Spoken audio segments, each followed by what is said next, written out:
पितुर्वरेण्यं भर्गो देवस्य धीमहि धियो यो नः प्रचोदयात्। मातृवत्लालयित्री च पितृवत् मार्गदर्शिका नमोस्तु गुरुसत्ताये श्रद्धा प्रज्ञायुता च या।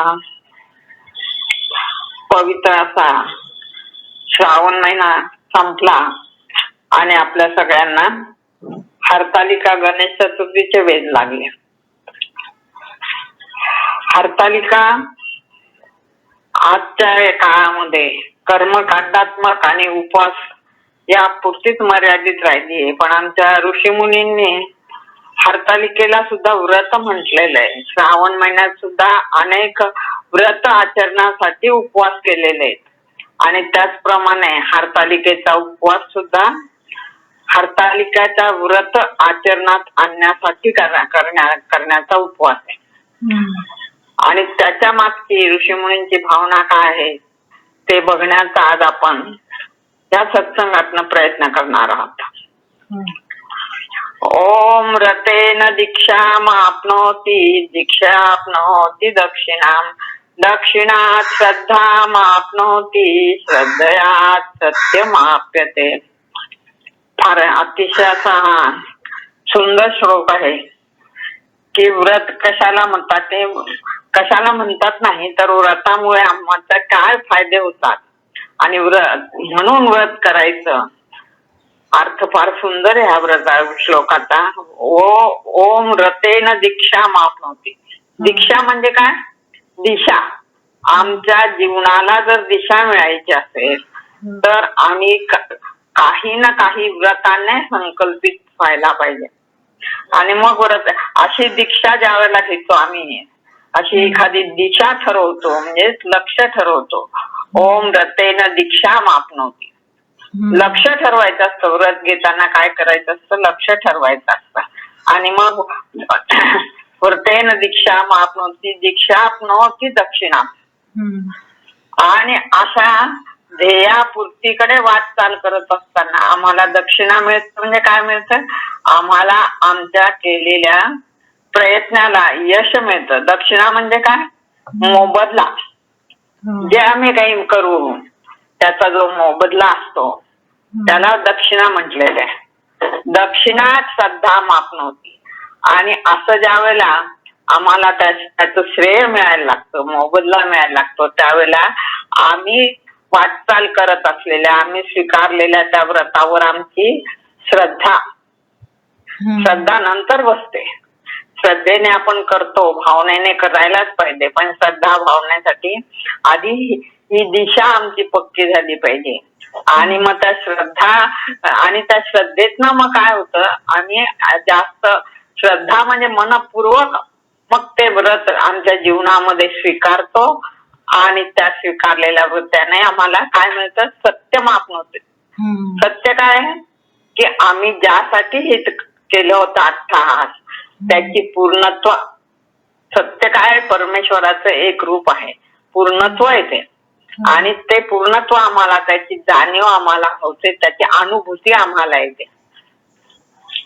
आता हे हरतालिका व्रत आम्ही केव्हापासून करतो? तर पार्वतीने सुद्धा केव्हा स्वीकारलंय? कुवारीपणामध्येच हरतालिकेचं व्रत केलेलं आहे. कथेमध्येच येतं की भगवान शंकरांना पार्वती विचारते की असं कोणतं पुण्य मी केलं की त्या पुण्यामुळे तुमच्यासारख्या महान महादेवाची, इतर देव आहेत पण एक शंकर भगवान शंकरालाच महादेव ही प्राप्त आहे, तर आपली मला प्राप्ती झाली, तुमच्यासारखा महान पती मला प्राप्त झाला, त्याचं कोणतं पुण्य मी केलं? आणि त्याचं उत्तर देताना भगवान शंकर सांगतायत की पार्वती तूच मागच्या जन्मामध्ये असं व्रत केलेलं आहे. आणि त्या कथेची सुरुवात आपण बघतो.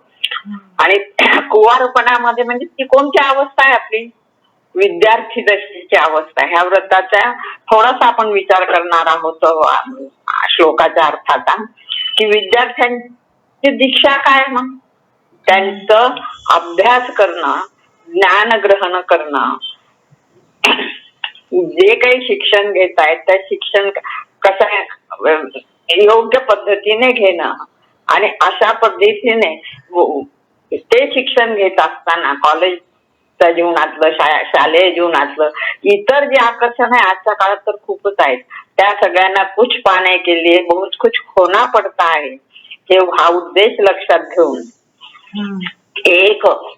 एका मार्गाने सतत त्या ध्यासाने पूर्णत्वाकडे जाण्यासाठी ज्यावेळेला आम्हाला आमचं मार्गदर्शक गुरु प्रत्येक इयत्तेतले मिळतात, शिक्षक मिळतात आणि त्याप्रमाणे आचरण करतो तर आम्हाला बघा ताबडतोब काय मिळते, दक्षिणा मिळते. प्रत्येक वर्षामध्ये सुद्धा काही परीक्षा मधून होत असतात आणि प्रत्येक परीक्षेमध्ये आमचं मोजमाप होतं आणि आमचा उत्साह वाढत असतो. जर आम्ही अशा लक्षपूर्वक त्या व्रताचं आचरण केलं, त्या शिक्षणामध्ये लक्षपूर्वक आम्ही आचरण केलं तर आम्हाला यशाची प्राप्ती होत असते, त्याचं श्रेय लागलीच मिळत असतं, तीच दक्षिणा आहे. आणि अशी ज्या वेळेला विद्यार्थ्याला आपली प्रगतीची आलेख चढता वळता होतो त्यावेळेला त्याने त्याच्यासाठी घेतलेल्या श्रमावर त्याचा विश्वास बसायला लागतो आणि त्याची वाटचाल सत्याची प्राप्ती होते. म्हणजे काय, ज्या वेळेला त्याचं शिक्षण पूर्ण होतं त्यावेळेला त्याचं जीवन ध्येयाकडे वाटचाल करण्याचा एक टप्पा पूर्ण होतो. त्याची विद्यार्थी दशा चांगल्या प्रकाराने पूर्णत्वास येते आणि पुढच्या आश्रमामध्ये प्रवेश करण्यासाठी तो पात्र होतो. असं ह्या श्लोकाचा अर्थ आपण बघितल्यानंतर आता आपण बघणार आहोत की ह्या हरतालिकेच्या व्रताची कथा थोडक्यात आपल्याला सगळ्यांना माहिती आहे. काय कथा आहे ती? पार्वती ही स्वरूप सुंदर अशी हिमालयाची कन्या आहे आणि तिचं नाव पार्वती नाहीये, तिचं नाव त्या कथेमध्ये काय त्यावेळेला गौरी असं नाव आहे. आणि हे गौरी हा टप्पा तिचा पूर्ण झालेला आहे, तिचं बालपण संपलेलं आहे आणि आता ती उपवर झालेली आहे. उपवर झाल्यानंतर घरामध्ये चर्चा तिच्या लग्नाची चालू आहे. सहज तिला भगवान विष्णूंसारख्या महान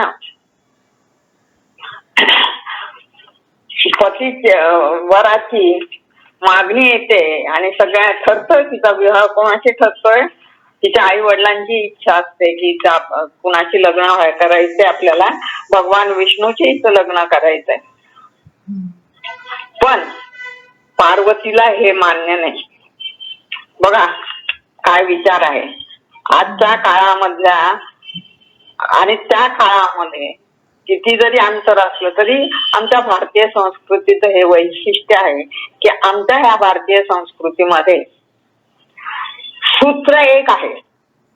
भले देश काल परत्वे त्याच्यामध्ये बदल झालेला असेल, काही कोणता बदल झालेला आहे, बाह्य बदल झालेला आहे, पण आतलं जे सूत्र आहे, सूत्र कशाला म्हणतात, गणित फॉर्म्युला. गणितामध्ये एक सूत्र असतं आणि त्या सूत्राच्या माध्यमातून अनेक अवघड गणितांची उत्तर आपल्याला सापडत असतात.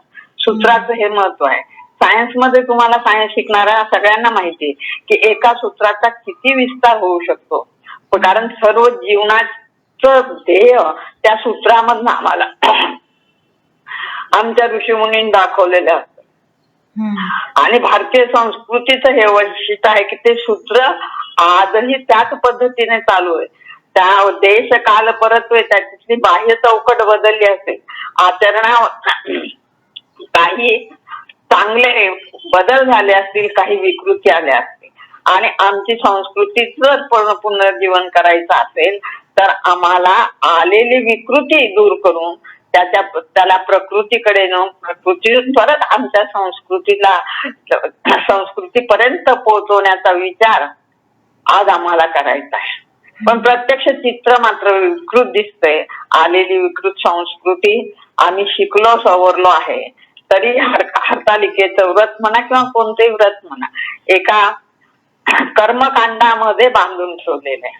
कर्मकांड आवश्यक नाही असं नाही, कर्मकांडाची आवश्यकता आहे, पण किती आणि आज त्याचा अतिरेक किती झालेला आहे. संत सांगतायत की कर्मकांडात्मक आम्हाला रोज जेवणाची आवश्यकता आहे, स्वयंपाक करायची आवश्यकता आहे, कर्मकांड आहेच, नाहीतर बोलाची न कडीन बोलाचा भात कोणाचं पोट भरणार आहे का? कोणाचंच पोट भरणार नाही. पण बोलाच्या कडी बोलाच्या भाताने जर पोट भरणार नसेल तर स्वयंपाक आवश्यक आहे. आणि एक काळ असा होता की आमच्या भगिनी घरातली सगळी कामं करायच्या आणि स्वयंपाकही करायच्या. एकच स्वयंपाक व्हायचा, सगळं घरदार मोठं खटलं असलं तरी जेवायचं आणि बाकीची कामं करायच्यात. आज आम्हाला बाकीची कामं सगळी यंत्राने होत आहेत, तरी बाई थकते. घरातली व्यक्ती कमी झाल्या आहेत, परंतु 4 माणसामध्ये 4 आवडी आणि हा अतिरेक झालाय. आणि ह्या अतिरेकाची आलेल्या विकृतीमुळे बाई थकते आणि समाधानही होत नाही. तर ही विकृती जर आम्हाला दूर करायची असेल तर ह्या कर्मकांडाची आवश्यकता किती? स्वयंपाक व्हायला पाहिजे, भाजी पोळी वरण भात संपला स्वयंपाक. पण रोजच पिझ्झा पाहिजे, बर्गर पाहिजे, अमकं पाहिजे, धमकं पाहिजे आणि त्यातले हे मसाले ते मसाले, हे काय झालं? हा त्याचा विपर्यास झाला. तर कर्मकांडाचं मर्यादेमध्ये ठेवून आम्हाला आमचं जीवन सुखी कसं होईल यासाठी कर्मकांडाची आवश्यकता आहे. आणि त्या संस्कृतीकडे आम्हाला जायचंय, विचार आपल्याला करायचा आहे. त्यातून कर्मकांडात त्याच्यातला त्या भागात त्या मागे असलेला आमच्या पूर्वसुरींनी त्यांचा असलेला विचार आम्हाला विचारात घेऊन त्याप्रमाणे आमच्या आचारामध्ये परत बदल करण्याची वेळ आज आलेली आहे. हरतालिकेच्या व्रताचा विचार करतोय आपण. आणि इथे बघितलं आपण की शंकराला तिला तिच्या मनामध्ये शंकराबद्दल आपलेपणा आहे आणि तिच्या पित्यांपासून घरापर्यंत सगळ्यांचा विरोध आहे. आजच्या काळामधल्या परिस्थितीत आणि त्या काळातल्या परिस्थितीत काही फरक दिसतोय का? आजही मुली त्यांच्या इच्छित अनेक मुली त्यांनी निवडलेल्या मुलाशी लग्न करू इच्छितात. काही वेळेला आई वडिलांचा विरोध असतो आणि तो विरोध त्या मुलीच्या कल्याणाकरताच असतो. पण मुलींनी जर योग्य पद्धतीने विचार करून आपला भावी जीवनसाथी निवडलेला असेल तर तिने आपलं म्हणणं आपल्या आई वडिलांना पटवून द्यायला पाहिजे. ही कथा आपल्याला इथे हे सांगते. हरतालिका कथेत काय सांगितलेलं आहे की हे असं सगळं घडत असताना घरामधला विरोध आहे आणि सगळ्यांनी ठरवलंय, आमंत्रण पण गेलंय विष्णूंना तिथे लग्नासाठी, आणि तरीही आता कुणी ऐकत नाही. असं बघितल्यावर शेवटी समकालीन मुलगा तुम्ही म्हणा आम्ही म्हणा पद्धती आहे की आपली जवळची कोण असते आईपेक्षाही मैत्रीण, आणि त्या मैत्रिणीशी ती चर्चा करते आणि मैत्रीण तिला सांगते की आपण एक युक्ती करूया, आणि दोघी जणी मिळून घरातनं बाहेर पडतात. बाहेर पडून कुठे जातायत? त्या काळच्या प्रमाणे आहेत याच्यातच राहणाऱ्या जंगलामध्ये रानावनामध्ये, आणि ती त्या निसर्ग सानिध्यामध्ये दोघी मैत्रिणी निघून जात आहेत. आणि निघून गेल्यानंतर विचार विनिमय करतायत, दिवसभर त्या निसर्गाच्या सान्निध्यात राहतायत. इच्छित वर मिळण्यासाठी त्या ठिकाणी ती शंकराची पिंड तयार करते, त्याची पूजा करते. बघा या ठिकाणी सुद्धा तिचं द्वंद्व चालू आहे. शंकर प्रसन्न होतात आणि तिथे प्रगट होत आहेत, आणि खरंच तिच्या मनामध्ये आपल्याबद्दलच प्रेम आहे का हे विचारण्यासाठी तिथे तिची स्तुती विष्णूंची स्तुती करतायत आणि तिला सांगतायत की माझ्यामध्ये तुला काय दिसतंय, मी असा वैरागी, माझे गण कसे आहेत आणि माझ्याजवळ काही ऐश्वर्य नाही आणि तिथे तुला काय सुख मिळणार आहे, आणि तर ही तुझी सगळी आणि सर्व सुख वाढवून ठेवलेले पण विष्णूंना तू का नाकारतेस, यामागे तू तिच्या मनातलं. आणि ज्या वेळेला शंकरांच्या बद्दल ते शंकरच विरुद्ध बोलायला लागतात त्यावेळेला पार्वतीला राग येतो आणि ती सांगते की तू कोण आहे, कारण वेश बदलून गेलेला आहे आणि माझ्या प्रियकराबद्दल तू असं काही बोललेलं मला चालणार नाही. आणि ज्यावेळेला तिला शंकराला कळतं की हे खरं तिने मला तिने आपली निवड केलेली आहे, त्यावेळेला शंकर तिला त्या वेशात असलेले शंकर तिला आशीर्वाद देतात की तुझ्या मनाप्रमाणे होईल. इकडे घरामध्ये अस्वस्थता झालेली आहे, मुलगी कुठे गेलीये, आई वडील, अशी मुलगी इकडे तिकडे गेली, वयात आलेली. आई वडिलांची स्थिती काय होते, आजच्या मुलींनी विचार करण्यासारखा प्रश्न आहे. पटकन पळून जातात आई वडिलांनी नाही सांगितलं की. पण 15-20 वर्ष तुम्हाला लहानचं मोठं केलेलं आहे ज्या आई वडिलांनी, त्याचे तुमच्या हिताचाच विचार करतायत, याचा विचार न करता वर्ष 6 महिन्यामध्ये तुमच्या जीवनामध्ये आलेल्या एखाद्या बरोबर पळून जात असताना त्यांच्या मनाच्या अवस्थेचा तुम्ही विचार करत नाहीत.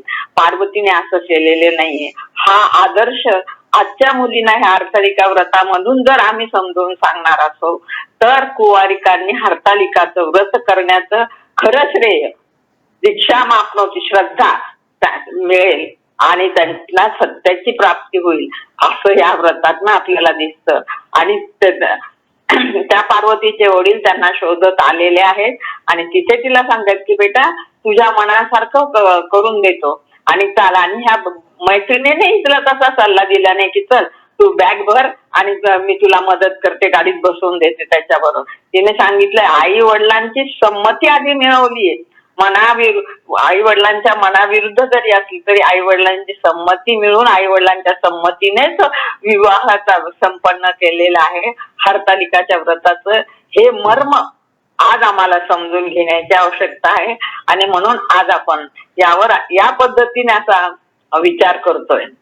मग प्रश्न येतो की खरंच जर सर्व सुख संपन्न अशा भगवान विष्णूंची सहज प्राप्ती होत असताना, सहज प्राप्ती होत होती तिला, मग तिने का असं केलं असेल? पार्वती विचारी होती. आजच्या मुलीही विचार करून सगळं करतायत, त्याबद्दल प्रश्नच नाही. एक छोटस वय असतं की त्या वयामध्ये केवळ शारीरिक आकर्षणामधनं मुलींकडनं काही किंवा मुलांकडनं काही चुकी होत असतील तर त्या क्षम्य करून आई वडिलांनी त्यांना मार्गदर्शन करायचं असतं. पण ज्यावेळेला ह्या खऱ्या अर्थाने समंजस होतात आणि निर्णय घेण्याला पात्र बनतात त्यावेळेला आई वडिलांचं मन पालटवण्याची त्यांच्यामध्ये पात्रता येते आणि त्यांनी विचार करून हा निर्णय घेतलेला असतो. काय बघितलं असेल पार्वतीने? विष्णूपेक्षा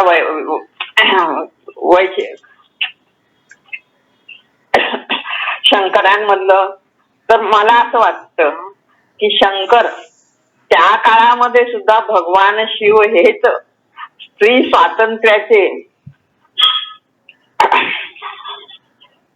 प्रवर्तक होते.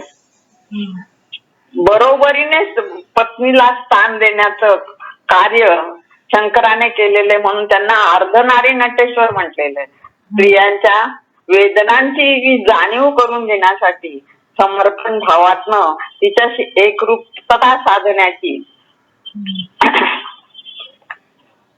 जी वृत्ती आहे ती तिला शंकरामध्ये दिसलेली असावी आणि म्हणून तिने शंकराची निवड केलेली असावी. आज सुद्धा जर आपण विचार केला तर भगवान विष्णू म्हणजे ऐश्वर्य संपन्न व्यक्ती किती मिळतात, पण आज आम्ही आई वडील आमच्या मुलींना स्वप्न कोणती दाखवतो? व्रत हरतालिकेचं करायला लावतो की जिने शंकराची विचारपूर्वक निवड केलेली आहे. पण आम्ही विचारपूर्वक कोणतं आकर्षण दाखवतो? लग्नापूर्वीच आधीच काय काय बघायला लागतो? घर आहे का, बंगला आहे का, गाडी आहे का, सगळा. आणि घर बंगला गाडी इथपर्यंत ठीक आहे की मुलगी सुखात राहण्यापेक्षा, पण त्यापुढे आम्ही काय पाहतोय? मुलगा एकटा आहे का, आई वडिलांची जबाबदारी नाहीये का, काही कुठले पाश नाहीयेत का, जबाबदारी कुठलीही गृहस्थाश्रमात जर प्रवेश करायचा आहे तर फक्त एका व्यक्तीशी नाही. एक मध्ये मी फार सुंदर बदल व्हायला लागला आहे विचारांमध्ये आणि वाचलं होतं की असं लग्न ठरणार असतं आणि दोघांना अरेंज मॅरेज करणार असतात ते आणि दोघांना बोलण्यासाठी त्यांना स्वातंत्र्य दिलं जातं आणि दोघं एकमेकाशी बोलतात. ती मुलगी त्याला विचारते की तुम्ही तुमच्या ड्युटी सर्व्हिसच्या ठिकाणी एकटेच राहणार आहात ना की तुमच्या आई वडिलांना बरोबर ठेवणार आहात? तिथे आपला फ्लॅट आहे ना, काय ना, ह्या सगळ्या गोष्टी ती विचारते. आणि मग म्हणते मला तुमचे आई वडील चालणार नाही. आणि अशा तिच्या हाती बघितल्यानंतर ते वडील, तो मुलगा परत सगळे बसलेले असतात तिथे येतो आणि आईला सांगतो, आई आपल्याला जायचंय, मला हुंडा देऊन लग्न करायचं नाही. दोन्हीकडच्या आई वडिलांना आश्चर्य वाटतं की इथे अजून हुंड्याचा प्रश्न निघाला नाही, यांच्या पसंतीचा प्रश्न आहे आणि हा सकार मकाब्र म्हणतोय. आणि हुंडा तर काही मुलावाल्याकडनं मागण्याची तर पद्धतच नाहीये. हुंडा जितका श्रीमंत, जितका एकुलता एक, जितका वरच्या पोस्टला तेवढा जास्त हुंडा मुलीच्या वडिलांना द्यावं लागतं, ही पद्धत असताना हा असं काय म्हणतोय. तर तो सांगतो, आई फ्लॅट पाहिजे, माझा इन्कम पॅकेज माझं एवढं पाहिजे. हा सगळा हुंडा नाहीये का? आणि हे सगळं देऊन परत मी माझे सगळे नातेवाईक, मला कोणाचा तरी जावई व्हायचंय, पण हिला जर कोणाची सून व्हायचं नसेल, हिला जर कोणाची भाऊजाई व्हायचं नसेल, तर मग हा हुंडा नाही तर काय. आणि अशा ठिकाणी मला विवाह करायचा नाही. हे आदर्श आज घराघरामध्ये प्रत्येक मुलीपर्यंत एक हे विचार जायला पाहिजे. आणि या पद्धतीने जर विचार आमचा व्हायला लागेल तर अरेंज मॅरेज सुद्धा यशस्वी होतील. नाहीतर मग केवळ त्याच्यात ऐश्वर्यावर लक्ष ठेवून केलेले प्रेम विवाह सुद्धा, आज जे घटस्फोटाचं प्रमाण वाढतंय त्याचा विचार ह्या हरतालिका व्रतातनं आम्हाला करायचा असतो. ते आचरण पार्वतीने केलेलं आहे आणि भगवान शंकराची निवड केलेली आहे ती सर्वसामान्यांचे प्रतिनिधित्व आहे. प्रतिनिधित्व ही पार्वती करते. आणखी आपल्याला विचार करायचा आहे पार्वतीच्या बाबतीमध्ये.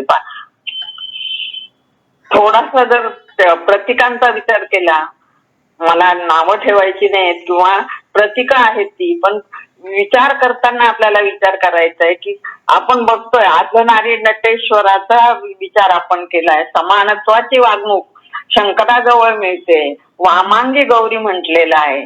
पण विष्णूंची जर प्रतिमा आपण पाहिली, कुठेही विष्णूंचं चित्र पाहिलं तर लक्ष्मीचं स्थान कुठे आहे? लक्ष्मी विष्णूच्या पायाशी पाय चेपते, म्हणजे दासीचं सेवाभाव आहे तो भाव सगळा वेगळा आहे, त्या प्रतीकाचाही अर्थ वेगळा आहे. पण एका दृष्टिकोनातनं जर बघितलं तर पारतंत्र्य स्त्रीला त्या ठिकाणी मिळतंय. अनेक प्रकारची बंधनं श्रीमंतीमध्ये मिळतात. आजही आपल्याला जर असं सगळं ऐश्वर्य पाहून दिलेल्या मुली खरंच त्या ठिकाणी सुखी आहेत का, हा विचार करायला लावण्याची वेळ आलेली आहे. मोठमोठे पॅकेजेस असतील, सगळं असेल, पण त्या ठिकाणी त्या मुलीच्या भावना जाणून घेणारेच घरामध्ये सगळे असतील असं असतच असं नाही. हाही विचार एखाद्या वेळेला पार्वतीने केलेला असावा आणि या सगळ्या गोष्टीची जाणीव आज आमच्या मुलींना द्यायला हवी. आणि अशी ज्या वेळेला ह्या व्रताचा आम्ही आमच्या जीवनामध्ये विचार करू त्यावेळेला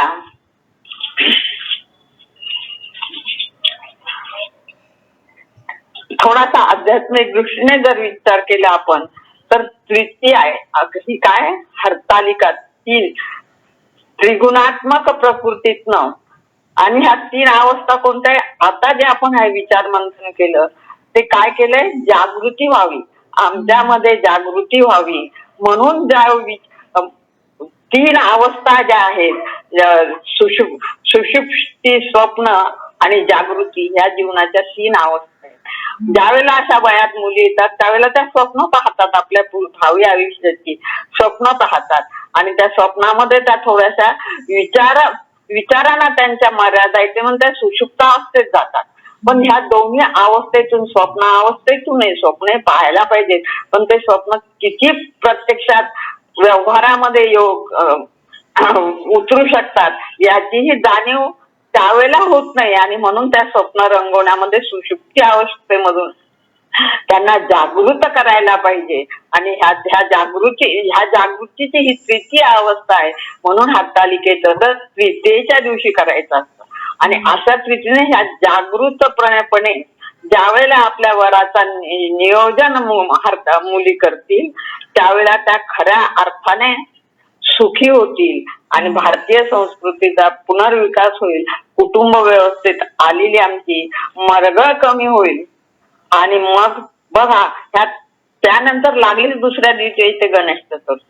गृहस्थाश्रमामध्ये प्रवेश केला, आई वडिलांच्या संमतीने लग्न केलं की पुढची अवस्था ते आम्हाला मातृत्व येण्याची. त्या गौरीला ह्या गृहस्थाश्रमामध्ये स्वीकार केल्यानंतर चौथी अवस्था प्राप्त होणार आहे आणि म्हणून कोणती मातृत्वाची आणि म्हणून मातृत्वाची प्राप्ती होणार आहे.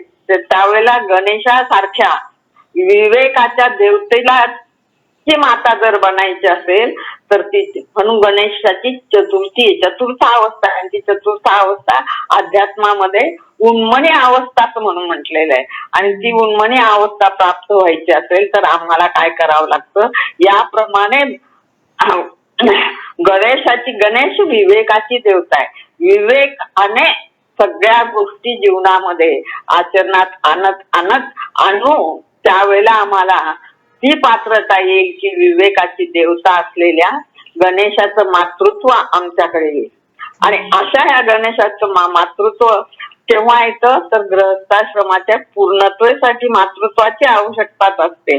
आणि ती पूर्णत्वाची अवस्था येण्यासाठी दोघांच्या एक वाटचालीतनं तो पती पत्नींचा एक विचार असायला पाहिजे. समर्पण भावनेने दोन शरीर पण आत्मा एक असा ज्या वेळेला संसार होतो त्यावेळेला तो संसार खऱ्या अर्थाने शिवत्वाकडे आम्हाला नेतो आणि विवेकाच्या देवता गणपतीची माता बनण्याचं आम्हाला भाग्य प्राप्त होतं. असं हे भाग्य आमच्या प्रत्येक मुलीला प्राप्त व्हावं आणि जागृततेने तिने आपला जीवनसाथी निवडावा. हरतालिकेच्या व्रतातनं हा भाव आम्हाला आमच्या मुलींपर्यंत पोहोचवायचा आहे. आणि मग त्या थोडस आता कर्मकांडाकडे वळूया की अशी प्राप्ती झाल्यानंतर ज्यावेळेला आम्ही हरतालिकाची कोणतीही पूजा करतो त्यावेळेला आमच्या ऋषी मुनींनी त्या पूजेमधलं साहित्य, त्या पूजेमधला प्रसाद याची जी निवड केलेली आहे ती त्या ऋतुमानाप्रमाणे केलेली आहे. ज्या ऋतूमध्ये जे प्राप्त होतं आणि त्याचा निसर्गाशी आणि आमच्या शरीर स्वास्थ्याशी संबंध असलेल्या पदार्थांची निवड केलेली आहे. श्रावण महिन्यातल्या पूजनातच फक्त पत्री असतात. नंतर इतर कुठल्याही महिन्यामध्ये पूजा तुम्ही कुठल्याही देवतेची कराल तर ते फुलं आहेत, धूप दीप नैवेद्य आहे, पण पत्री नाहीये. पत्री हा भाग फक्त श्रावण महिन्यातल्या पूजा का आहे तर पावसाळा सुरू झालेला आहे, योग्य प्रमाणात 2 महिन्यामध्ये पाऊस पडलेला आहे, सगळीकडे हिरवळ झालेली आहे, वेगवेगळ्या वनस्पती नैसर्गिक रीतीनेही उगवतात. आज आम्हाला त्यांची माहिती सुद्धा नाही. श्रावणामध्ये शनिवारी दिवशी तुम्ही आगलड्याचा दिवटीच्या याला आगलड्याचा हार घालता. आज आगलडा हे नावही आम्हाला माहिती नाहीये शहरातल्या मुलींना. या सगळ्यांची वनस्पतींची ओळख व्हावी आणि त्या वनस्पतींची ओळख केव्हा होईल आणि ती पत्री वाहायची. आज आम्ही पत्री वाहतोय, काय करतोय, झाडं ओरबाडून आणतोय, कुठली तरी एक पुडी तो विकणारा येतो आणि ती पुडी आणतो, त्या महादेवावर त्या देवतेवर चढवतो. काही वेळा तर इतकं विडंबन बघायला मिळतं पूजेच्या ठिकाणी की त्याचा कागद पण कोणी बाजूला करायला तयार नाही. त्या पुड्या सुद्धा कागदा सगळं त्या देवावर वाहिल्या जातात. काय हे? ही पूजा आहे का? हे कर्मकांड आहे का? ते त्याच्या मागचा उद्देश काय आहे तर त्या वनस्पतींची ओळख आम्हाला व्हावी. वनस्पतींची ओळख होत असताना या पावसामुळे वातावरणामुळे प्रमाणाबाहेर आलेली पानं त्या झाडाची कमी करून त्या झाडांची योग्य वाढ होत असताना असलेला त्या आयुर्वेदाची माहिती आमच्या मुलींना लहानपणापासून मिळावी, या सगळा उद्देश त्या मागे आहे. आज आम्हाला त्या पत्रींची नावं माहिती नाहीत, की कोणती पत्री कोणती आहे आम्हाला ओळखायला येत नाही. भटजी त्या पत्रींची नावं घेतायत. आमका मंदार समर्पयामी, आमच्या झाडाची पत्री समर्पयामी, बिल्वम पत्रम समर्पयामी, आणि आम्ही हातात जे पानं फुलं असतील ते त्या देवावर अर्पण करतो. ओळख व्हायला पाहिजे म्हणून सगळ्यात चांगली पत्री देवासाठी असलेली फुलं पत्री स्वतः बगीचात जाऊन काढून आणलेली सगळ्यात चांगली असं म्हटलेलं आहे. आणि ती पत्री जात असताना आई बरोबर मुली जात आहेत. आईला त्याची ओळख आहे, आईला तिच्या आईपासून ओळख झालेली आहे. आणि ह्या आयुर्वेदाचा सगळा अभ्यास असा आमचा एका पिढीकडून दुसऱ्याकडे परावर्तित होतोय आणि आजीबाईचा बटवा तयार होतोय. ही आई होते, गणेशाची आई होणार आहे. आणि आई झाली की ह्या बाळाच्या संगोपनासाठी ह्या आयुर्वेदाची सगळी माहिती तिला व्हायला पाहिजे. आणि ह्या डॉक्टर नव्हते, काही नव्हतं, आणि ह्या आजीबाईच्या बटव्यातनच आमची मुलं लहानची मोठी होत होती. आधी त्या गोष्टीचं महत्व आम्हाला कळायला पाहिजे, आमच्या मुलींना कळायला पाहिजे, म्हणून त्याची ओळख व्हावी, त्या झाडांची वाढ व्हावी. ओरबडून आणायचे नाहीये, एक्स्ट्रा झालेले पानं फुलं ओळख करून आणायचे आणि जीवनासाठी त्याचा उपयोग करायचा आहे. आज काही वेळेला मला थोडं बरं वाटलं, 1-2 ठिकाणी वाचण्यात आलं की आता रानभाजा उत्सव सुरू झालाय. आणि त्या याच्यामध्ये इतक्या रानभाज्या आहेत की त्याची नावही आपल्याला माहिती नाही, त्याची ओळख आपल्याला नाही, अजूनही जुन्या पिढींना आहे. आणि ही ओळख आमच्या मुलींना लहानपणापासून व्हावी म्हणून ही फुलं पत्री ह्या महिन्यामध्ये देवाला वाहण्याची पद्धत आहे. आमच्या ऋषी मुनींचा असा महान उद्देश आपल्याला ह्या प्रत्येक कर्मकांडाच्या मागेही दिसतोय. आणि तो आम्हाला मागच्या पिढींकडून पुढच्या पिढीकडे परावर्तित करायचा आहे. आणि ह्या पूजा साहित्यानुसार आजीबाईंचा बटवाही संपन्न करायचा आहे. आणि या अर्थाने जेव्हा आम्ही करू त्यावेळेला ओम ऋतेन दीक्षा मापनोती, दीक्षा आपनोती दक्षिणाम, दक्षिणात श्रद्धा मापनोती, श्रद्धया सत्यमाप्यते. तर ह्या व्रत आचरणाच्या मागे काय सत्य आहे, आमच्या ऋषी मुनींचा काय उद्देश होता, आणि त्याप्रमाणे आम्ही त्या पद्धतीने वाटचाल करून आजही आमचं जीवन संपन्न करू शकतो. हे जे जीवनसूत्र एक आमच्या ऋषी मुनीने दिलेलं आहे, देश काल स्थल परत्वे, त्यामध्ये काही बदल करून त्या बाहेरचा जरी बदल करायचा आहे म्हणजे काय, मणी बदलतील पण सूत्र तेच राहील, चित्र तेच राहील, बाहेरची चौकट बदलेल. आणि काही झालेल्या विकृती दूर करून परत आम्हाला आमच्या संस्कृतीचा विकास करण्याचं शिक्षण आम्हाला आमच्या नव्या पिढीपर्यंत पोहोचवता येईल, या दृष्टीने ह्या व्रताचा विचार आज आम्ही करावा असं ऋषीमुनींच्या प्रेरणेने त्यांच्या मार्गदर्शनातनं आपल्यापर्यंत पोहोचण्याचा प्रयत्न केलाय. ओम शांती शांती शांती.